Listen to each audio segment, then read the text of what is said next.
So the next issue is about heart intelligence, heart coherence and intuition.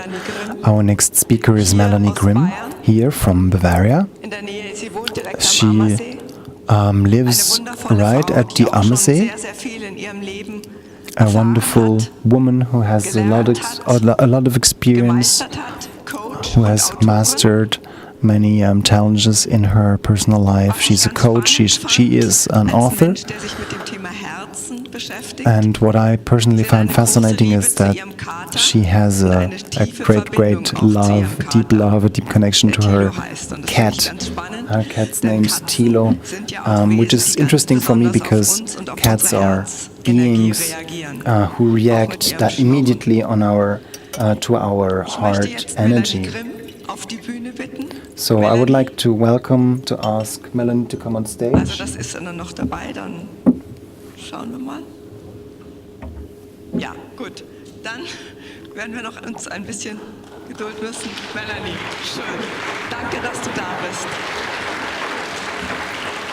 Melanie, thanks for being here. Lassen wir uns jetzt 30 Minuten inspirieren. Okay, 30 minutes of inspiration on the issues of heart, coherence and intuition. Thank you very much, Melanie.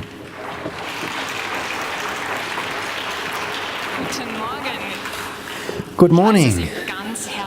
A warm, heartfelt welcome to everybody, and I really mean it.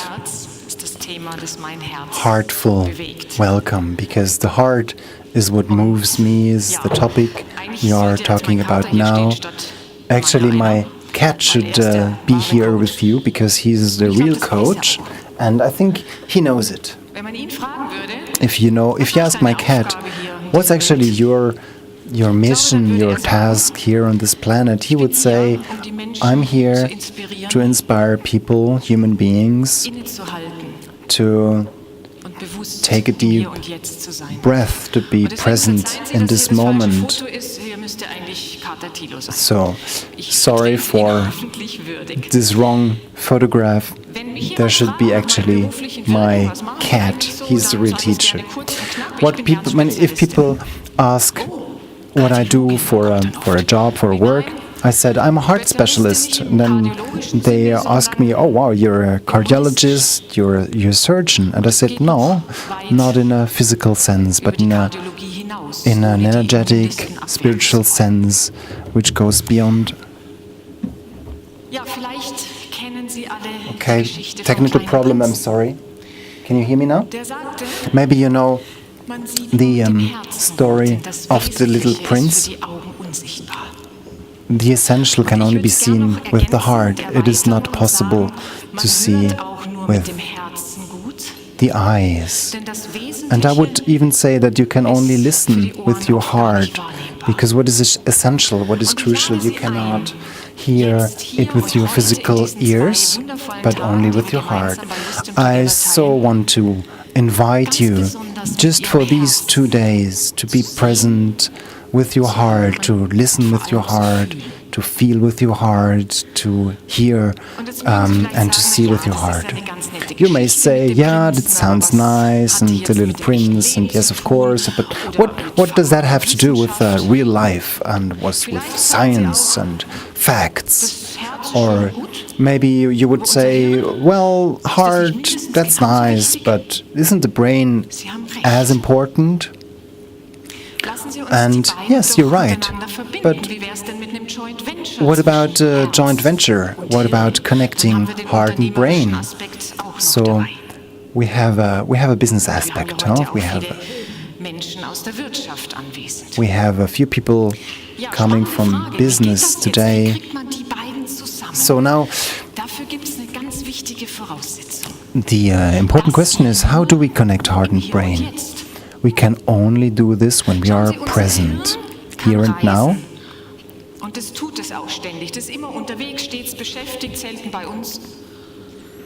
Our brain is always traveling, it's going into the past, is somewhere in our memories. It can think into the future, or like the physicist Stephen Hawking, it can create a parallel universe, imagine things.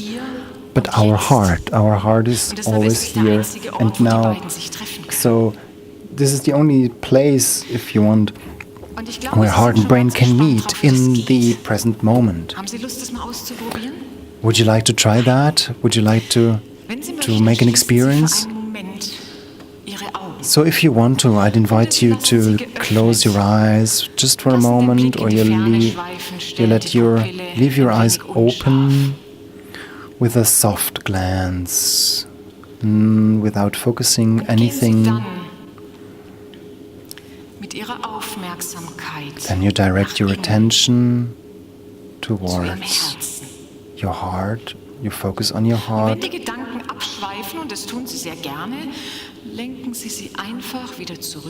And if your thoughts go astray, you just redirect them, bring them back onto your heart. You focus on your breath.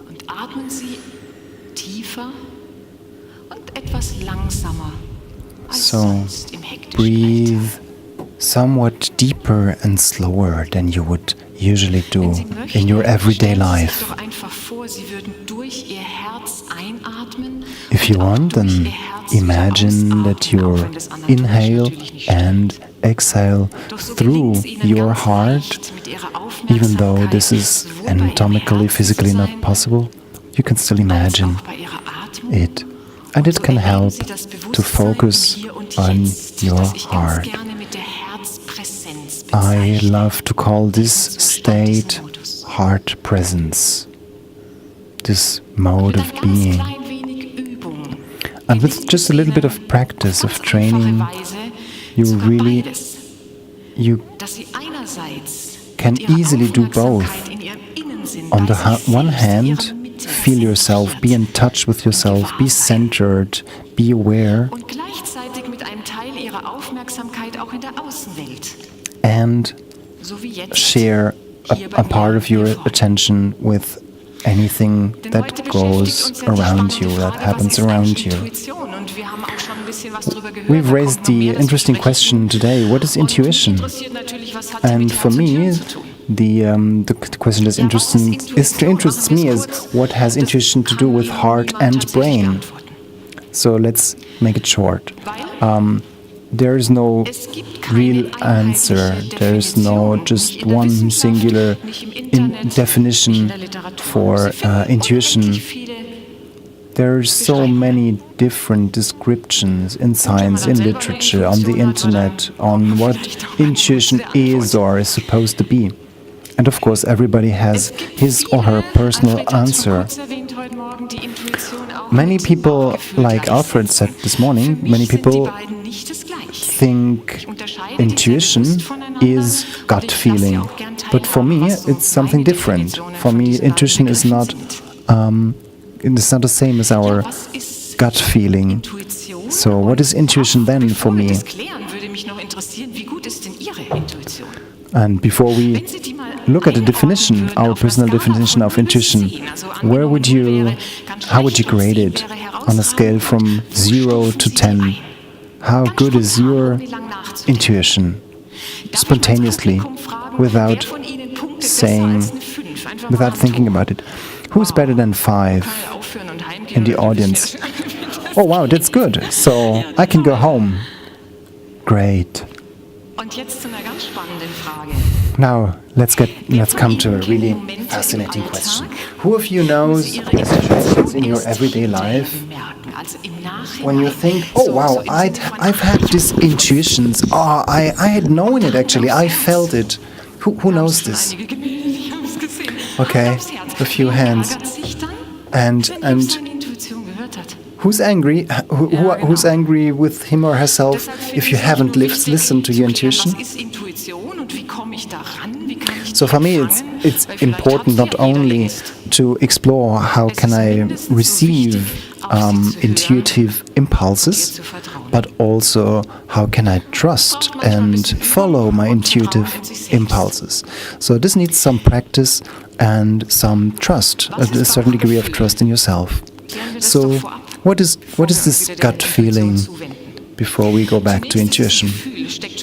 It's a feeling, gut feeling. It has the word feeling in it. It's a feeling. So it's either a positive reaction, a positive feeling like, yes, this feels comfortable, this feels good, or no, I don't like it, this it doesn't feel good.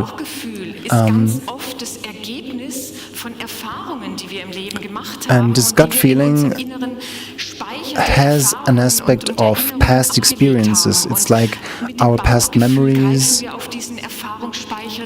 It's like our gut feeling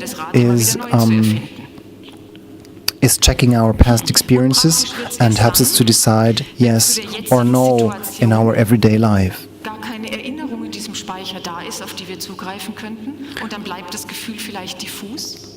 But what if there is no past experience and we don't have a clear gut feeling? Or we've had an experience, but the situation is so different now that it wouldn't be wise to decide in a way that we did before. So this is why I would recommend not to just totally rely on your gut feeling when it comes to important decisions. It's good to feel it, to listen to it, but not just to act it out one-on-one. So what is intuition? I could say intuition is the knowledge I don't know where it comes from. Sometimes it's really loud and strong, and sometimes it's really subtle and comes with a low voice. Sometimes it's a felt knowledge. It's not a cognitive, rational knowledge, but it's something that we can feel, or it comes as an inspiration, or it. Yes. I personally believe that intuition is a connection to a higher field of intelligence, a higher field of consciousness. This is an experience that I've had several times. When I wrote my first book a few years ago, there was a moment when I had this one sentence in mind, and I just sat down and I just sat down to write down this sentence, and I wrote. I ended up writing for 2 or 3 hours without knowing what I wrote. Then later, I read it through and I thought, oh wow, who's written this? A very interesting, fascinating, intuitive experience. Are you interested in this phenomenon? How can we connect to this field? How can we connect to this field of intuition? So we need to be in a mode to be even beyond this heart presence field. This is a field which we call heart coherence. I could talk for hours and hours about this issue, but I've heard that we're a bit short of time, so I've learned so much during these last years. I was trained at the Heart Math Institute in the US, and I have a lot of experience with coaching clients in business and in the business field.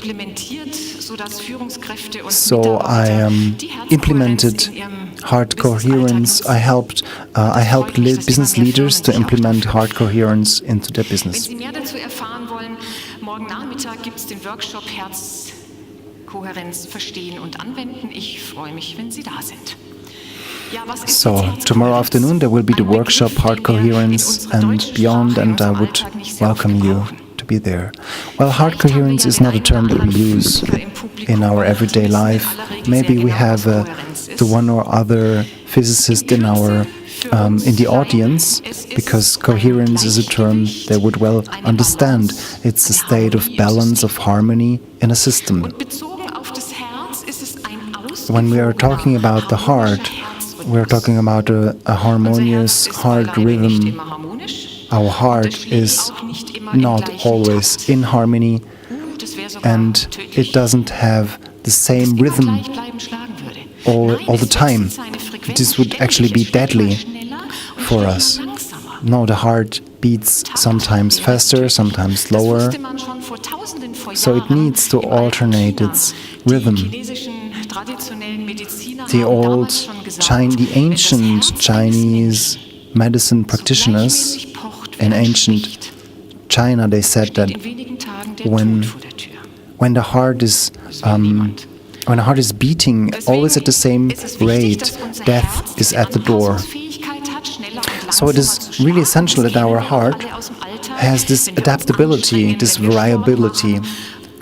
When we do sports or run after the bus, so the heart frequency of the heartbeat raises and gets down again, slows down again when we sit down and relax.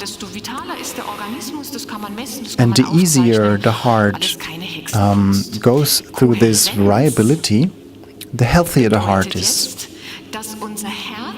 Heart coherence means now that the heart can change change gears harmoniously. Here you have two different heart rhythms, and both hearts and heart rhythms can change the heartbeat rate, but on the top one you can see an incoherently beating heart, which is variable but unharmonious, and at the bottom you see a harmonious sinus wave. And I will give you an image on top for your own home cinema in your head. Maybe you remember your first driving lessons. So you're behind the wheel. The very first time you wanted to drive a car, and you didn't just drive off, did you? So it wasn't really a coherent experience. So you stopped and started, and it took a moment for you to get a feel for the car. So the same is for the heart. Now the question is, how do we get to this? How do we produce this harmonious heart variability rate? So we have three important factors. The first aspect is the quality of our attention. Where am I with my thoughts? Am I everywhere, all over the place, or am I in the here and now? Am I present? Then, the rhythm of breath.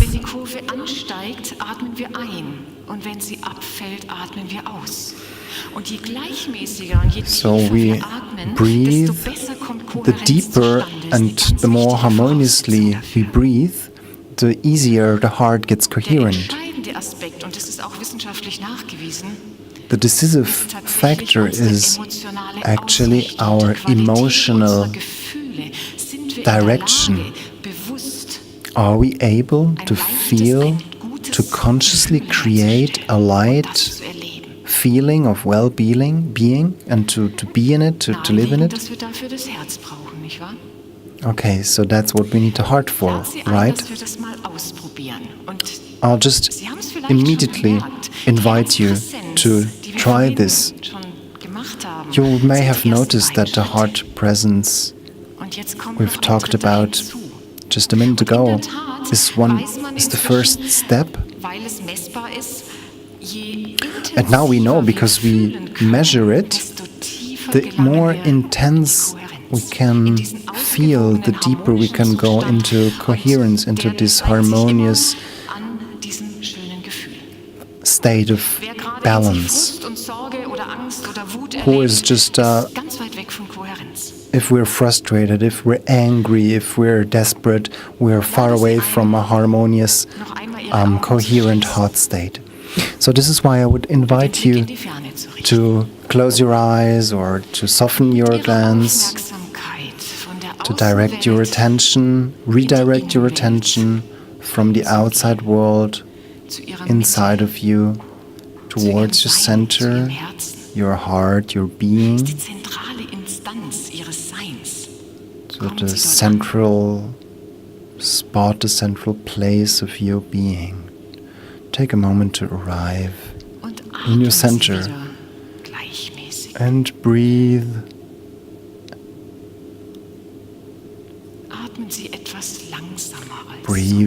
Breathe in a regular pattern and somewhat deeper than you would usually do. And let your breath really go down into your belly. So by doing this, your body will already relax.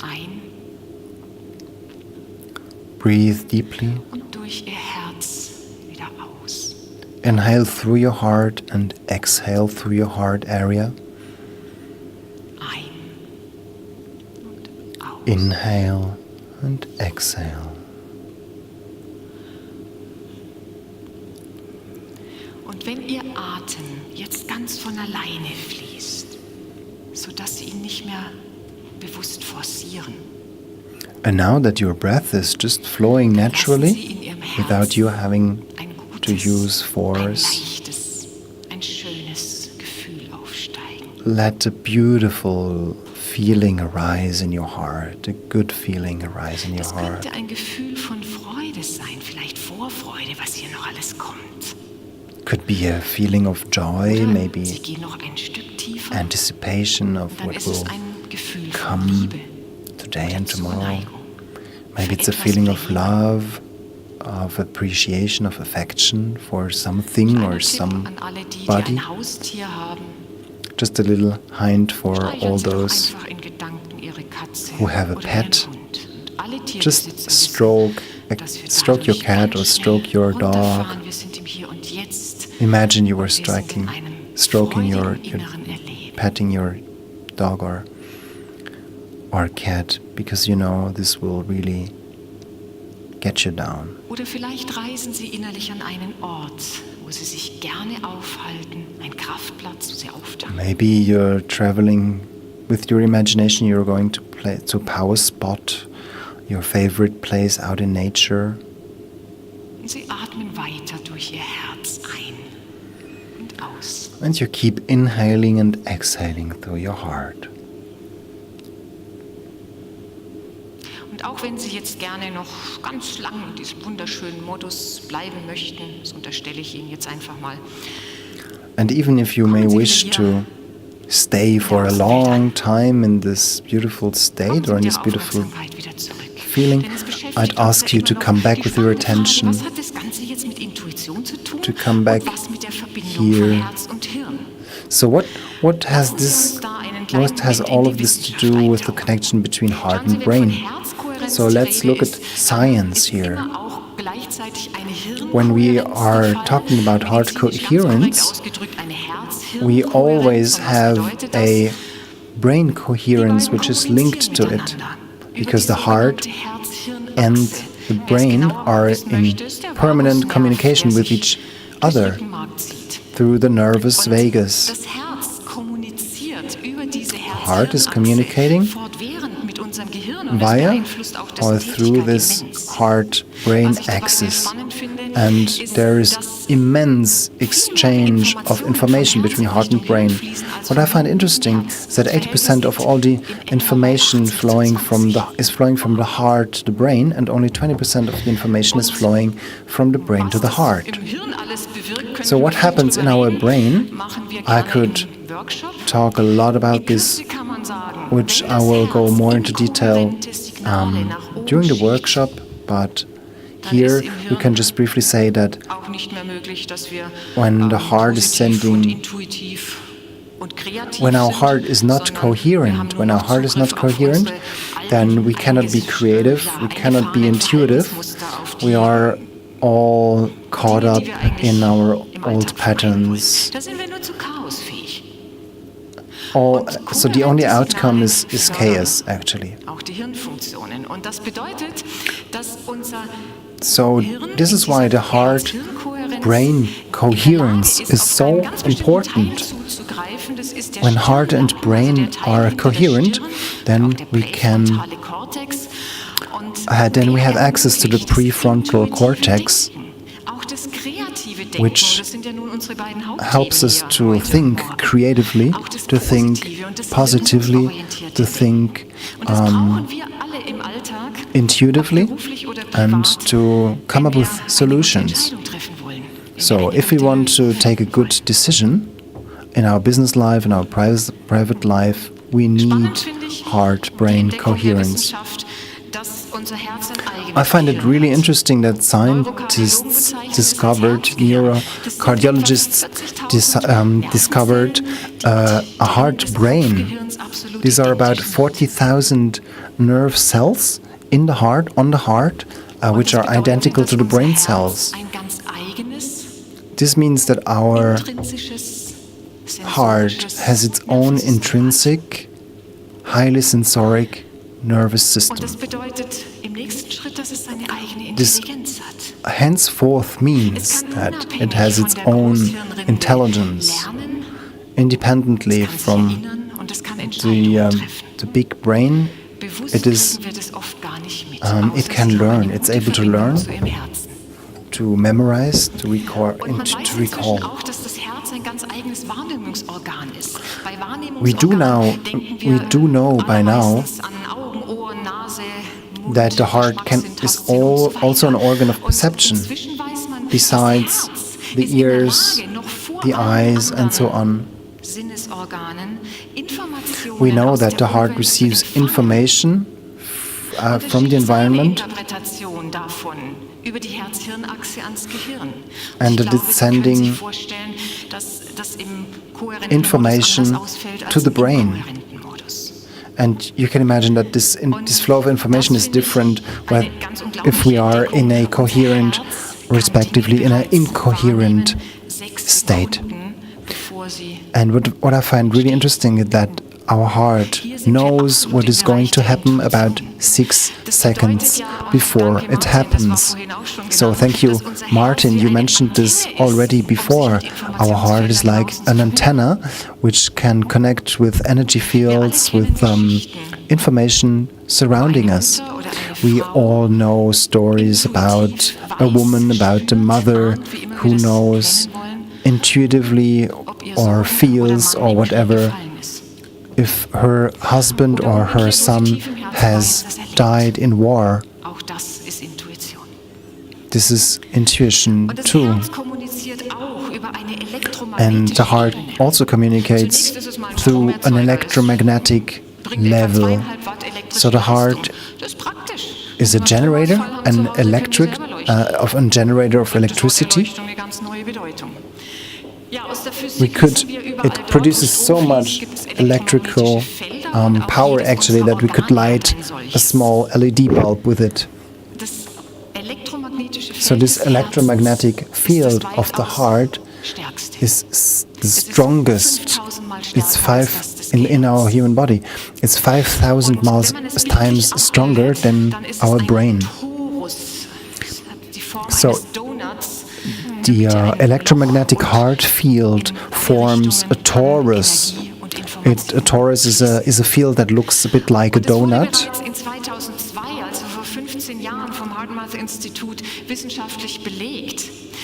So the Heart Math Institute proved about 15 years ago, 2002, that this electromagnetic heart field can be measured around our human bodies, and that we are conveying electromagnetic information through our energy field from human body to human body.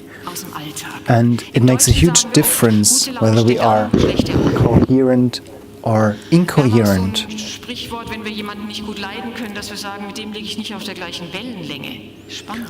In German we say that if we don't like someone, we say we don't vibrate in the same frequency or we don't have the same wavelength. So this is actually true. So some of you certainly know or feel ob da eine gute Atmosphäre if there is a good atmosphere or are bad vibes in a room when you enter a room. Und vielleicht haben Sie eine Vorstellung. So maybe you have an idea. Unser Herzfeld Kohärenz übertragen können. So now you might get Können, wenn wir jetzt a clue Abschluss noch einmal of the importance eine Minute of heart coherence. And I would like to invite you just for 1 minute to round up, was wir für die Gesellschaft to bewirken und für den Raum go into the state of coherence and imagine what it does to you, Lade Sie ein, to your neighbors, to your surrounding, to the society, to the planet as a whole. nach innen zu gehen. So I invite you once again to redirect your attention inside, into yourself, and you will notice that with some practice it gets easier and easier and faster with every time you do it, and you will get to the point where you can leave your eyes open and do it whenever you want, in driving your car or whenever in everyday life. Inhale through your heart and exhale through your heart. Und lassen Sie noch einmal dieses wundervolle Gefühl in sich aufsteigen. And let once again this beautiful, wonderful feeling arise in your heart. And now make it stronger and stronger with every breath. Stabilisieren und erweitern. And you can imagine how you stabilize and enlarge this coherent field around yourself, which is actually a huge, energetic, holistic contribution to in the times we live in. So I wish you, from the bottom of my heart, I wish you a good time full of pleasure, full of inspiration.